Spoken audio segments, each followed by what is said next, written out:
Donald ট্রাম্পের নামে Nobel শান্তি পুরস্কারের দাবিতে সরব হয়েছে একাধিক দেশের নেতা।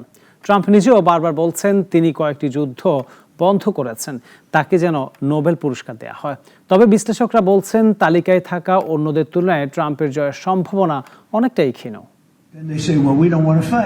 ডোনাল্ড ট্রাম্পের নোবেল শান্তি পুরস্কার পাওয়ার সম্ভাবনা নিয়ে শুরু হয়েছে জোর আলোচনা। ভারত পাকিস্তানের সম্ভাব্য যুদ্ধ থামানোয় তাকে শান্তির দূত বলছে পাকিস্তান। ইসরায়েল ইরানের সাম্প্রতিক যুদ্ধবিরতিতে যুক্তরাষ্ট্রের ভূমিকার প্রশংসাও করেছেন অনেকেই।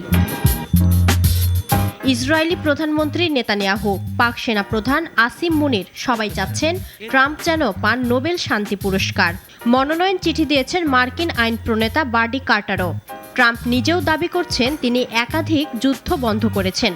তবে বিশ্লেষকরা বলছেন এসব দাবির বাইরেও আছে বাস্তবতা। ফিলিস্তিনে চলমান ইসরায়েলি অভিযানেও মার্কিন সমর্থন রয়েছে।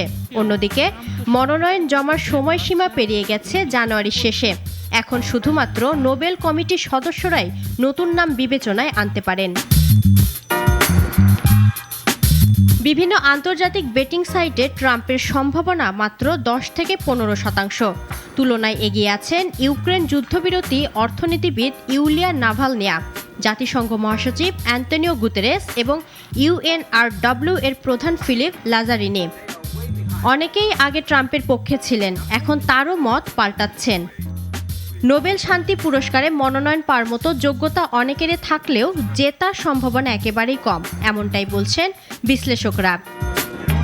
এরপরও ট্রাম্প যদি নোবেল জেতেন তাহলে Theodore Roosevelt, Woodrow Wilson, Jimmy Carter ও বারাক ওবামার পর তালিকার পঞ্চম মার্কিন প্রেসিডেন্ট হবেন তিনি। ইফাত আরা মিথিলা, নাগরিক।